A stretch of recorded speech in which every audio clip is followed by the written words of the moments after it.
Jesus. Amém. Pegue a sua Bíblia, por favor. Se coloque de pé.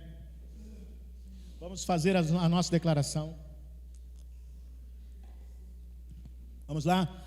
Esta é a minha Bíblia. Eu sou o que ela diz que eu sou. Eu tenho o que ela diz que eu tenho. Eu posso fazer o que ela diz que eu posso fazer. Hoje eu serei ensinado pela palavra de Deus. Ousadamente confesso que a minha mente está alerta. Meu coração está receptivo, estarei recebendo a incorruptível, indestrutível, sempre viva semente da palavra de Deus. Eu nunca mais serei o mesmo, nunca, eu nunca mais serei o mesmo, em nome de Jesus, amém, glória a Deus, Deus abençoe, pode sentar. Irmãos, o tema da nossa mensagem hoje é a força do homem e a força de Deus. Aleluia. A força do homem e a força de Deus. Sabe, quando nós falamos aqui que nós vencemos sem esforço, algumas pessoas entendem errado. E algumas pessoas até acusam a gente de: esse é evangelho fácil, é evangelho Nutella, é evangelho sem cruz, tantas coisas que falam. Mas o fato de nós falarmos que nós vencemos sem esforço, não quer dizer que seja sem força. Sem esforço não significa sem força. Veja bem, eu peso os meus tantos quilos, não interessa a ninguém quanto, eu peso os meus tantos quilos, mas eu posso ficar aqui por horas em pé, que as minhas pernas sustentam o meu peso. As minhas pernas, elas estão de acordo com o meu corpo e sustentam o meu peso. Mas se uma criança, que é bem menor do que eu, tivesse o meu corpo, mas não tivesse as minhas pernas, tivesse as pernas dela, ela poderia até ficar em pé por algum tempo, mas ela não conseguiria ficar em pé o tempo que eu consigo ficar em pé. Por quê? Porque todo o meu corpo está proporcional. Ou seja, as minhas pernas conseguem sustentar o meu corpo. Então, quando a gente fala sem esforço, não quer dizer sem força. Porque tem gente que confunde sem esforço como que é fácil, você não faz nada, e não é assim que funciona. Então eu quero esclarecer esse sem esforço, porque há uma diferença muito grande, como eu usei esse exemplo, há uma diferença da força das minhas pernas e da força das pernas de uma criança. Há uma diferença. Há a diferença da força da perna de um adulto para a força da perna de uma criança. Há uma diferença. Então eu quero falar sobre essa diferença da força do homem e da força de Deus. Porque quando nós falamos que nós vencemos tantos nossos pecados, os desafios, as lutas que nós temos sem esforço, é quando nós usamos não a nossa força, aleluia, mas a força de Deus. A nossa força, ela não é suficientemente forte para sustentar a nossa vida no meio dos nossos problemas. Mas para Deus, os nossos problemas não representam nada. Não são nada, porque para Deus não há impossível. Então é isso que eu quero falar, é sobre isso que eu quero falar. E eu quero começar falando sobre essa diferença. Segundo o livro de Crônicas, capítulo 32, versículo 1, vamos começar do versículo 1, e vamos ler alguns versículos aí. Olha só, quero começar falando no Antigo Testamento, ok? Para que ninguém fale assim: isso aí, eles pegam aí essas passagens do Novo Testamento. Eu vou falar no Antigo Testamento, e vou falar bastante no Antigo Testamento hoje. Depois destas coisas e destes atos de fidelidade, veio Senaqueribe, rei da Assíria, e entrando em Judá, acampou-se contra as cidades fortes, a fim de apoderar-se delas. Quando Ezequias viu que Senaqueribe tinha vindo com o propósito de guerrear contra Jerusalém, teve conselho com seus príncipes e os seus poderosos, para que se tapassem as fontes de águas que havia fora da cidade, e eles os ajudaram. Então, deixa eu só esclarecer aqui, antes da gente prosseguir. Ezequias, o rei de Judá, ele estava sendo atacado pelo Senaqueribe, que era rei da Síria. A Síria era uma grande potência.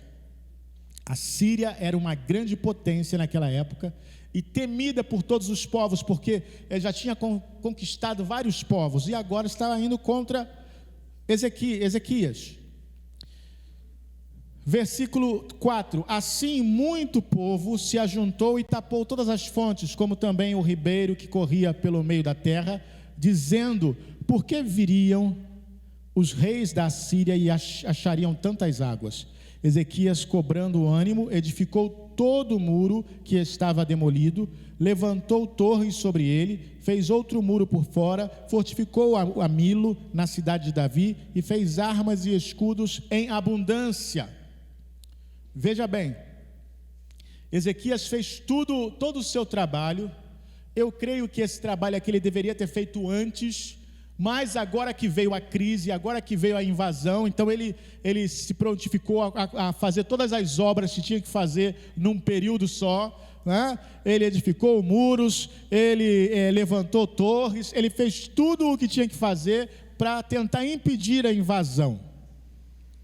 Versículo 6: então pôs oficiais de guerra sobre o povo, e consagrando-os na praça junto à porta da cidade, falou-lhes ao coração, dizendo: sede corajosos e tende bom ânimo, não temais, nem vos espanteis por causa do rei da Síria, nem por causa de toda a multidão que está com ele, pois há conosco um maior do que o que está com ele. Aleluia. Com ele, preste atenção, está um braço de carne. Aleluia.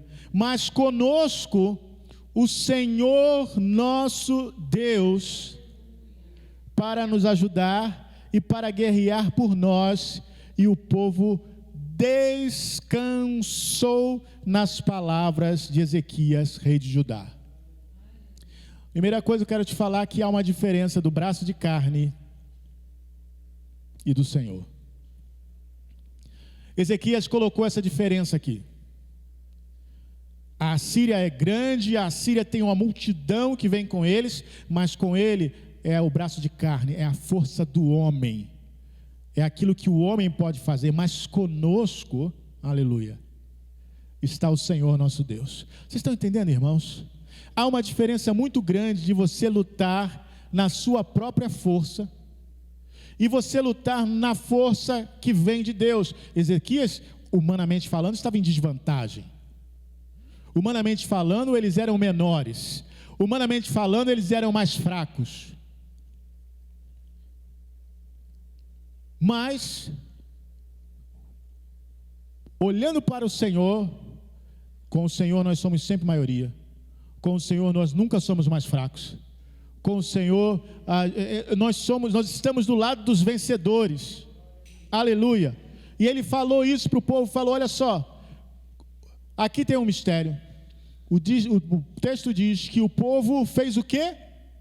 Ficou preocupadíssimo, que o povo se alarmou, que o povo começou a fazer um monte de loucura. Não, a Bíblia diz que o povo descansou. Irmãos, quando nós estamos no braço da carne, nós ficamos atribulados, porque nós não sabemos o que fazer. Nós não temos condição. Eu não tenho como pagar, eu não tenho como curar, eu não tenho como fazer isso, como fazer aquilo, eu não tenho como vencer os meus pecados, eu não tenho como vencer os meus vícios, eu não tenho como fazer isso. Esse é o braço da carne. Mas se o Senhor está comigo, se eu recebo essa palavra, como o povo ali recebeu essa palavra, o povo descansou. Quando eu recebo a palavra de que o Senhor está comigo e que o Senhor é quem guerreia minhas guerras, há descanso. Aleluia. E é disso que nós estamos falando. É exatamente isso que nós estamos falando. Nós estamos falando do descanso que há em lutar. Você lembra de João 15, onde Jesus diz assim: sem mim, nada podeis fazer. O que é isso? Sem mim, nada podeis fazer. Ele diz que nós somos ramos da videira. Ele é a videira verdadeira e nós somos os ramos. E nós não podemos fazer nada sem ele. O que isso significa? Se você cortar um galho da videira, aquele galho vai secar e vai morrer. A videira continua, mas o galho seca. O galho só tem força para gerar fruto se estiver ligado à videira. Se for cortado, ele seca, ele não tem mais força. Então ele fala: sem mim vocês não podem fazer nada. Nós só somos capazes de produzir fruto de justiça se estivermos ligados à videira. Esse é o mistério. Não depende do galho, depende daquilo que passa pela videira e vai até o galho. Não depende, não é a força do galho, é a força da videira. Tanto que se você tiver uma árvore, que aquela árvore está incomodando, se você cortar os galhos dela, não vai fazer nada. Vai dar, às vezes vai dar até mais força para ela. Você vai cortar os galhos, quando você vê, está tudo brotando de novo e os galhos estão tudo de novo. Então, se você quer tirar uma árvore, uma coisa, você tem que ir na raiz. Você tem que ir lá na raiz. Se você matar a raiz, aí sim você consegue matar a árvore toda. Mas se você cortar galho, não está fazendo nada. Vai passar um tempo, uma semana, um mês, e começa a brotar de novo, e começa a sair galhos de novos, e dá mais força, e na verdade, esse é o processo da poda, para se dar mais fruto ainda. Então, sem Jesus, nós não fazemos nada. Sem Jesus, nós não vencemos neste mundo. Sem Jesus, nós não vencemos pecados. Sem Jesus, nós não vencemos vícios. Sem Jesus, nós não vencemos problemas. Sem Jesus, nós não fazemos nada. Então, quando eu digo que é sem esforço, é porque se eu tenho uma palavra de que Deus está comigo, eu descanso. Aleluia. Isso não tem nada a ver com o evangelho de facilidades, isso não tem nada a ver com o evangelho Nutella que dizem por aí, isso não tem nada a ver com alargar, vocês estão alargando a porta, isso não tem nada a ver, isso é Bíblia. Desde o período da lei já era assim. Eu estou lendo lá no segundo livro de Crônicas, eu não estou lendo no Novo Testamento, estou lendo no segundo livro de Crônicas, mas veja só em Salmo 18, versículo 32, Salmo 18, versículo 32, esse é um salmo de Davi. Nós vamos ler do versículo 32 ao 34, ele diz assim: Ele é o Deus que me cinge de força e torna perfeito o meu caminho, faz os meus pés como os das corças e me coloca em segurança nos meus lugares altos. Adestra as minhas mãos para a peleja, de sorte que os meus braços, aleluia, vergam um arco de bronze, aleluia. Esse é Deus. Sabe, aqui o pessoal que está aqui não vai conseguir ver, porque a gente não está pronto, mas o pessoal que está em casa, na internet, depois você confere, vê o vídeo na internet, eu coloquei uma foto de um arco de bronze. Um arco de bronze. Quem está aqui pode até ver na televisão ali, ó. Se você virar ali, você vai ver ali o arco de bronze. Irmãos, quando tinha um arco de flecha e o arco era feito de bronze, não era qualquer pessoa que envergava o arco de bronze. Tinha que ser alguém muito forte, muito habilidoso. Por isso Davi usou essa figura. E ele diz que Deus é aquele que adestra as minhas mãos de maneira que eu posso envergar um arco de bronze. O que é isso? É Deus que dá força.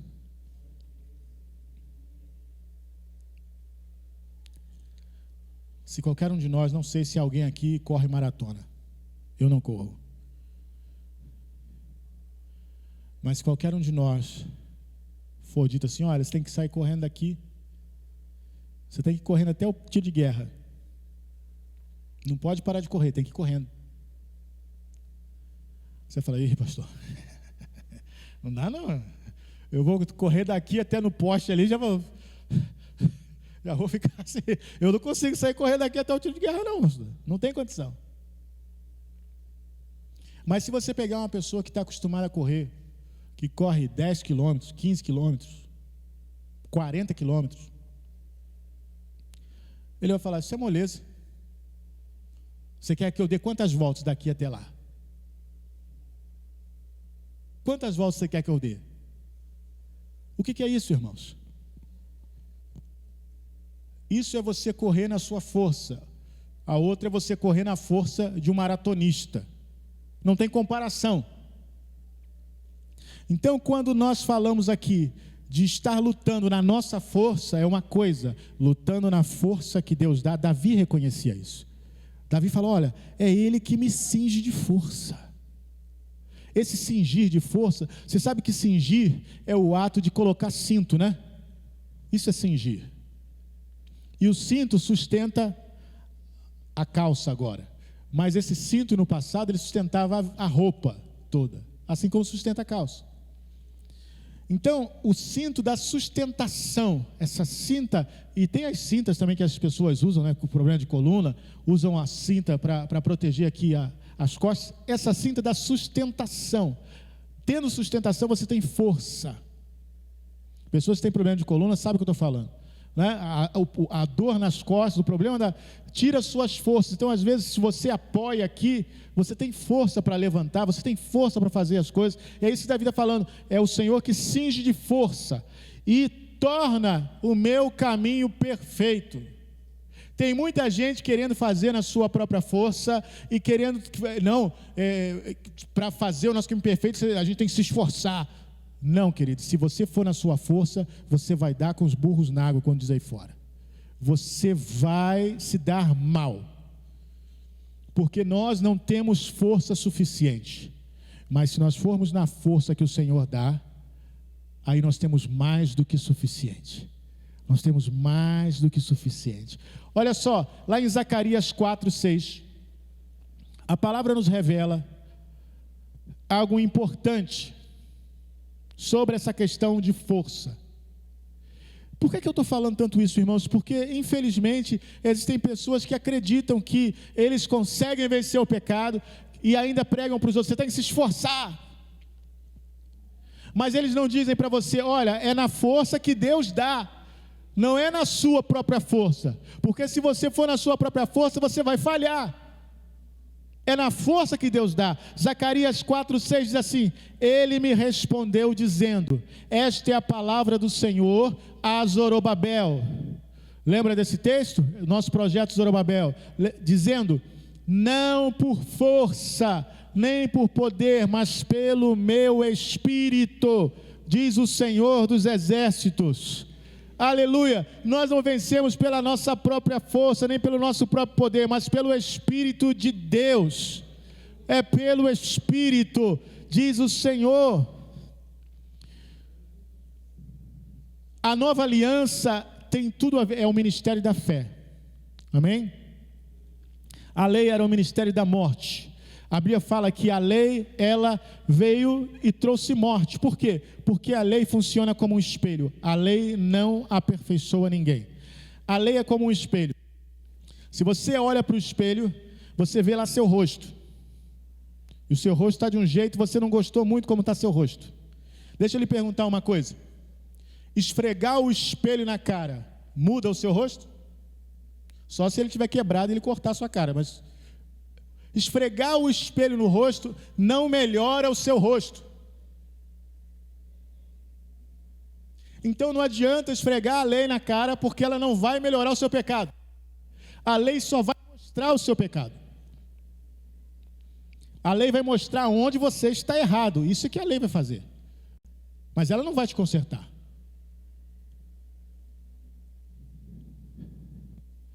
Agora, a Bíblia diz que a graça de Deus, a graça é poder. A graça de Deus dá poder.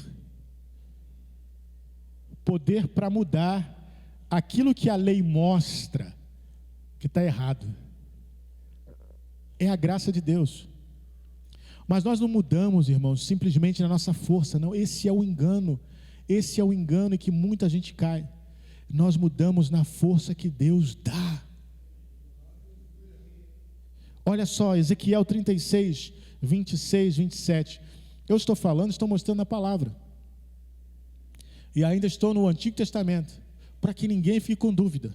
Ezequiel 36, 26, 27 diz assim: também vos darei um coração novo, e porei dentro de vós um espírito novo, e tirarei da vossa carne o coração de pedra, e vos darei um coração de carne, e ainda porei dentro de vós o meu espírito, e farei que andeis nos meus estatutos, e guardeis as minhas ordenanças, e as observeis. Então, 3 coisas Deus vai fazer. Primeiro, vai colocar um coração novo, certo? Vai colocar um espírito novo, ok? E ainda vai colocar o espírito dele. Aleluia, é isso que o texto está dizendo. Eu vou tirar o coração de pedra de vocês, vou colocar um coração novo, vou dar a vocês um espírito novo, e vou colocar o meu espírito em vocês. E aí vou fazer com que vocês andem nos meus estatutos. E vou fazer que vocês guardem as minhas ordenanças. Por quê? Porque o povo de Israel, irmãos, o povo de Israel não conseguiu, em tempo algum, andar nos estatutos do Senhor. Se conseguia andar um pouquinho melhor durante algum tempo, logo caía. Nós estamos estudando de Gênesis, estamos no primeiro livro das Crônicas. Se você está acompanhando o estudo, você sabe, nós vimos desde quando o povo saiu lá do Egito, foi para o Monte Sinai lá, recebeu a lei, o povo veio caminhando, depois entrou na terra prometida lá, vieram juízes, vieram reis. Irmãos, o povo nunca conseguia ter uma constância, estava sempre se rebelando contra Deus, contra a liderança que Deus dava, contra as bênçãos de Deus.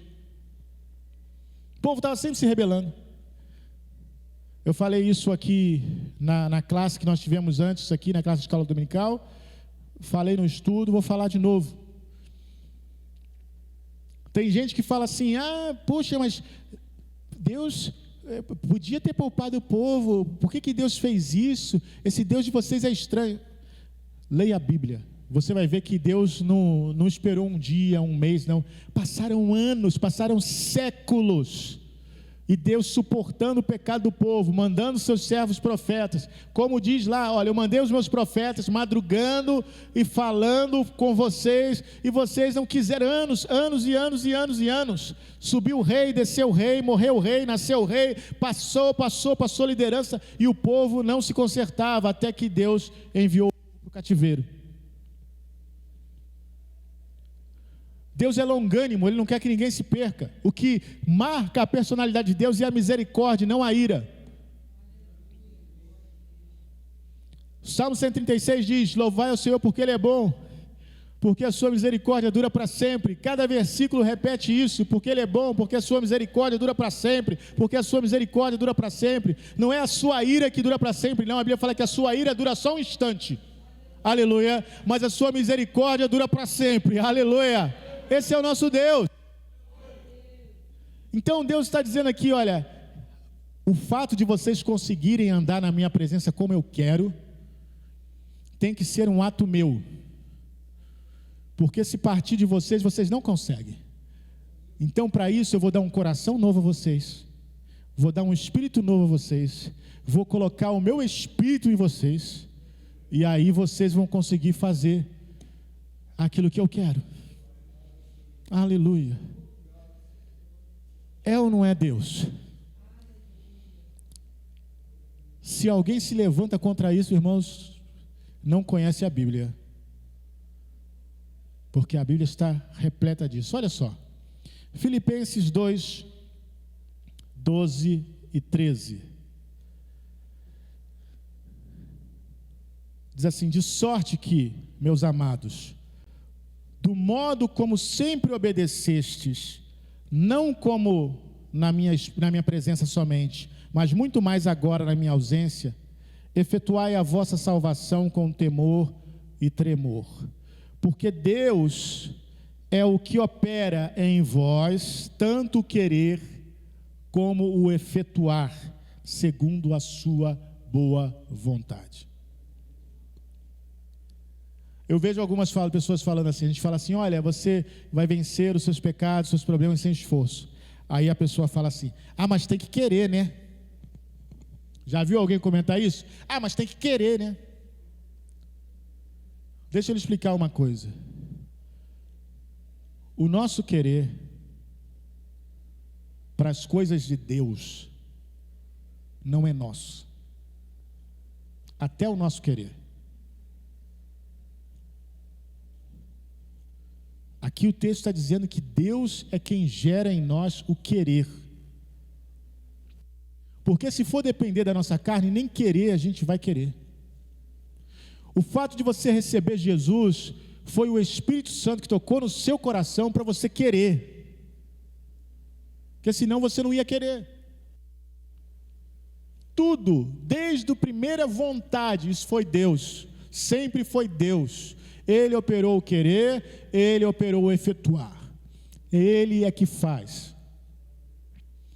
Então esse tem que querer, eu não conheço nenhum crente nascido de novo que não queira agradar ao Senhor. Porque se uma pessoa nasceu de novo e não quer agradar ao Senhor, isso é muito estranho. Eu tenho que questionar se ele realmente nasceu de novo. Porque eu não conheço ninguém que realmente tenha nascido de novo, que, eu não quero agradar a Deus não, eu quero andar da maneira que eu quiser, e não importa, eu não conheço. Se alguém faz isso, eu posso questionar sim, no meu discernimento, se essa pessoa realmente nasceu de novo. Pode falar: não, eu creio em Jesus, eu sou crente, está falando da boca, mas você não vê nele querer nenhum.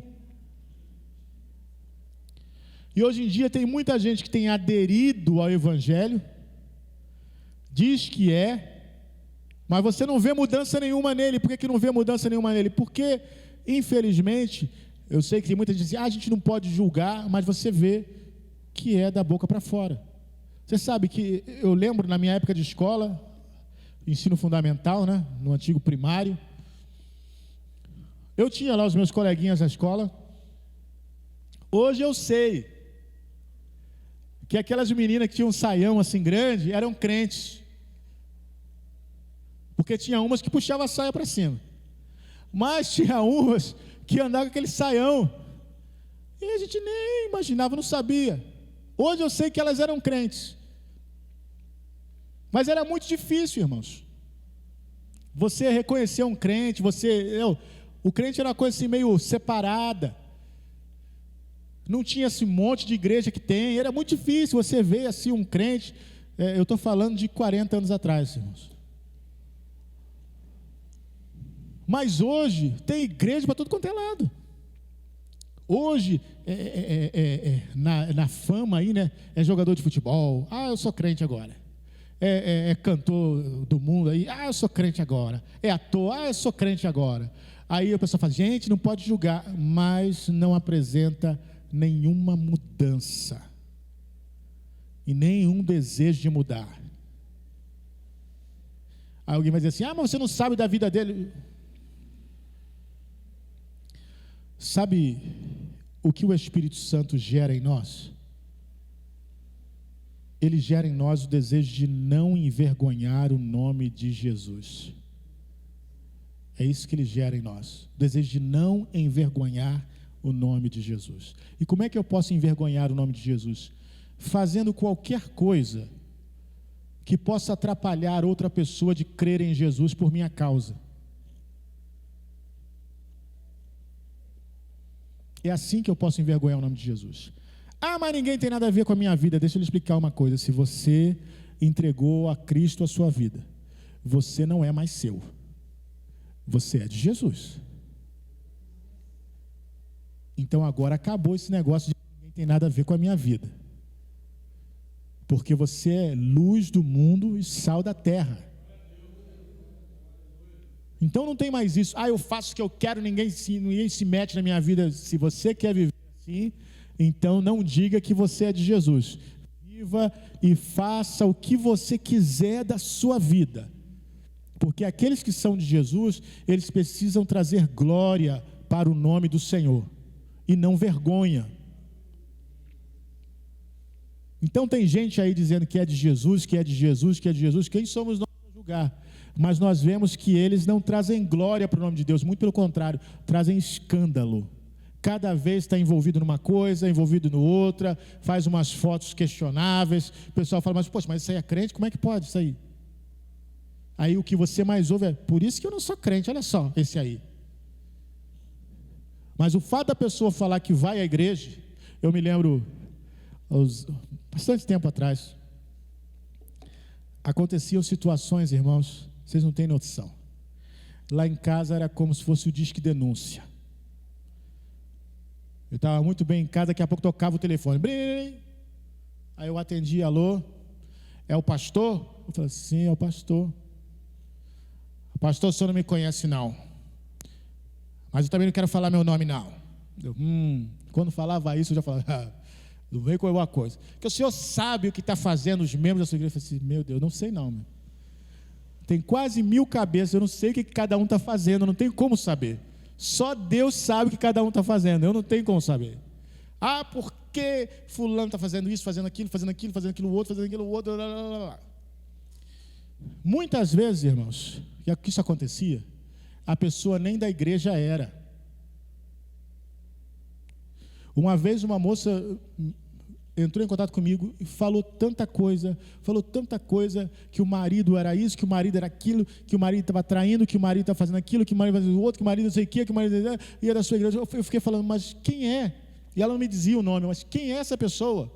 Não, porque ele está fazendo isso, mas quem é a pessoa? E ela, por fim eu já estava ficando irritado com ela, porque ela me falava, estava falando os problemas, mas não falava quem era.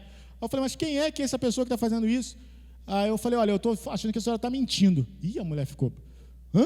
Como é que o senhor pode falar isso? Eu estou perguntando a senhora há vários minutos, quem é esse homem? E a senhora não me fala. Sabe o que aconteceu? O homem nem era da nossa igreja.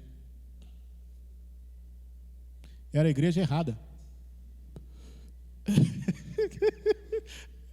Era a igreja errada. Olha que situação. Vocês estão entendendo? Então essas coisas, irmãos, as pessoas não entendem. Às vezes está dizendo, é crente. Não, mas ele nem é daqui. É crente. Às vezes a pessoa vai na igreja. Eu vi ele entrando aí, ó. Ué, mas e daí? Até o cachorro entrou aqui no domingo passado, a porta ficou aberta, o cachorro entrou. Agora, o cachorro não é daqui da igreja. O que eu posso fazer?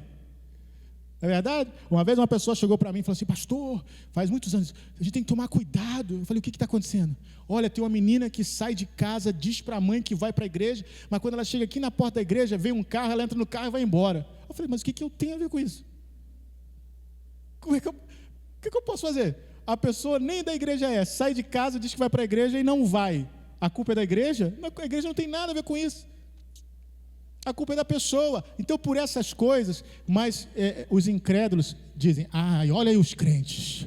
Olha os crentes fazendo aí. É o crente que está fazendo. Não, não é o crente que está fazendo. Eu tenho total, absoluta certeza. Sou redundante ao falar nisso. Total, absoluta certeza. De que a maioria dos crentes são sinceros. A maioria é sincera. Esses problemas que nós vemos aí é minoria. Só que os problemas aparecem muito. Dá muita visualização. Mas se a gente colocar uma faixa aqui na frente, testemunho da irmã Simone. Vai testemunhar do câncer? Não. Ela vai testemunhar de que ela nasceu na igreja, quer dizer, no hospital, né? Mas os pais, desde que ela sempre serviu ao Senhor, ela nunca desviou dos caminhos do Senhor, ela continua servindo o Senhor até hoje, tem 47 anos e serve o Senhor até hoje. E vai, sabe quantas pessoas vão vir aqui para ouvir esse testemunho? Nenhuma. Porque isso não interessa. Interessa é coisa estranha, né? O homem levou 30 tiros e não morreu. Um monte de gente. Ex-bruxo, ex não sei o que, voava de cabeça para baixo. Um monte de gente. Agora, sempre foi fiel ao Senhor, nunca saiu dos caminhos do Senhor, eu servo fiel. E daí? Infelizmente, irmãos, as pessoas são assim. Dão ibope aquilo que muitas vezes nem é verdade. Nem é verdade. Porque eu já vi testemunhos aí que não é verdade. Gente dizendo que ele ressuscitou e que era mentira. Mas o povo corre atrás dessas coisas e depois se decepciona. Nós estamos pregando aqui a verdadeira palavra de Deus.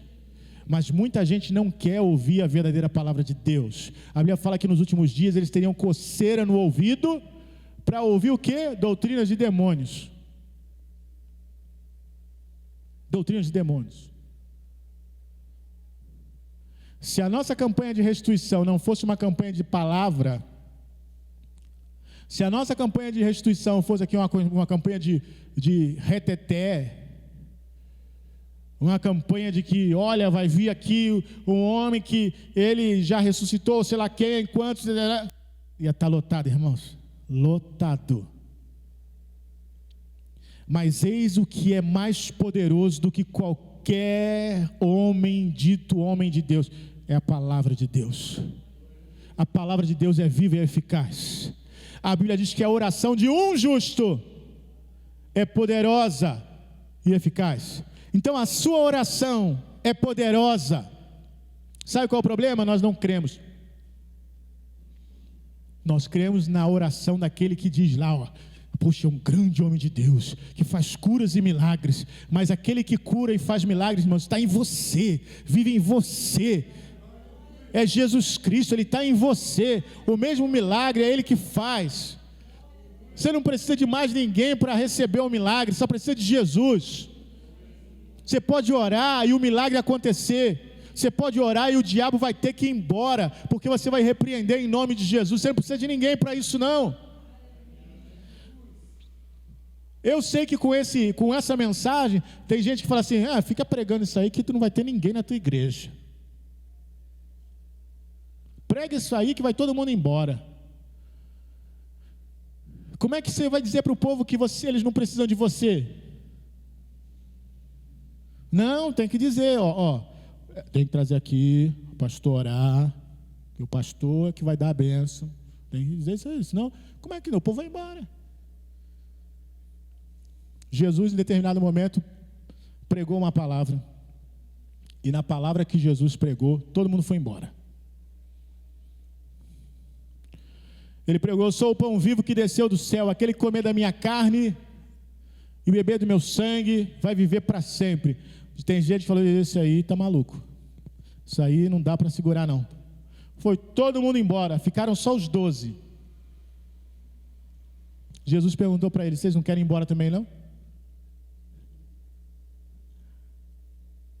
Sabe, muitas vezes os pregadores estão preocupados com a audiência. E a audiência quer ouvir aquilo que a audiência quer ouvir. Mas Pedro falou, Senhor, para onde nós iremos? Se só Tu tens as palavras de vida eterna. Aleluia. Nós estamos aqui, irmãos, por causa das palavras de vida eterna. Nós não estamos aqui por causa de pastor Nilson, ou Ministério Quero, nada disso, é por causa das palavras de vida eterna. Aleluia, glória a Deus, glória a Deus. Gálatas 5, 18. Gálatas 5, 18 a 21, diz assim, esse texto nós vamos ler aqui alguns versículos, é o último texto que nós vamos ler. Gálatas 5,18 diz assim: mas se sois guiados pelo Espírito, não estáis debaixo da lei. Ora, as obras da carne são manifestas, as quais são prostituição, a impureza, a lascívia, a idolatria, a feitiçaria, as inimizades, as contendas, os ciúmes, as iras, as facções, as dissensões, os partidos, as invejas, as bebedices, as orgias, as coisas semelhantes a estas, contra as quais vos previno, como já antes vos preveni, que os que tais coisas praticam não herdarão o reino de Deus. Está escrito. Ok? Mais versículo 22, mas o fruto do Espírito é o amor, o gozo, a paz, a longanimidade, a benignidade, a bondade, a fidelidade, a mansidão, o domínio próprio. Contra estas coisas não há lei. E os que são de Cristo já crucificaram a carne com as suas paixões e concupiscências. Aleluia!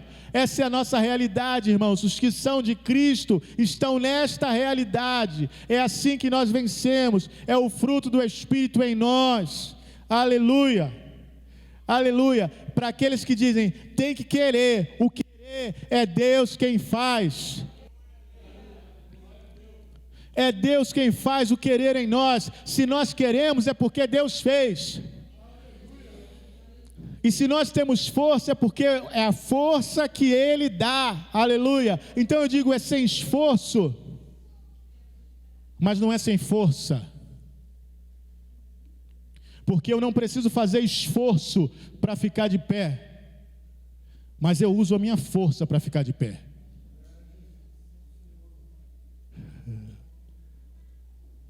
Então, nós estamos de pé, espiritualmente falando, não porque nós somos fortes, mas porque o Senhor nos dá força. Olha só o que a Bíblia diz: quem são vocês, ou quem é você para julgar o servo alheio? Se cai ou está de pé, é para o Senhor que cai ou fica de pé, porque o Senhor é poderoso para o sustentar, diz a palavra. É o Senhor quem sustenta, glória a Deus. Então eu quero ver alguém dizer contra isso, falar assim, isso aí é alargar a porta do deserto, isso aí, não, eu estou dizendo para você o seguinte, isso aí é Deus. É Deus. Chega de igreja legalista dizendo que o povo, você tem que se esforçar, porque você... Não é assim. Você tem que aprender o que é a verdade da palavra. Quando você aprender a verdade da palavra, você vai ver que tudo fica mais fácil. Coisas que você vem lutando há anos, vão desaparecer facilmente. Por quê? Porque você vai começar a caminhar na palavra. Era isso, era por isso que eu não conseguia, porque eu estava tentando na minha força. Agora eu entreguei nas mãos do Senhor e falo, Senhor, eu não estou mais na minha força, eu estou na força que o Senhor dá. E aí o que acontece como aconteceu o povo lá no passado. O povo descansa na palavra. Aleluia, glória a Deus. Se você crê, diga graças a Deus, aleluia.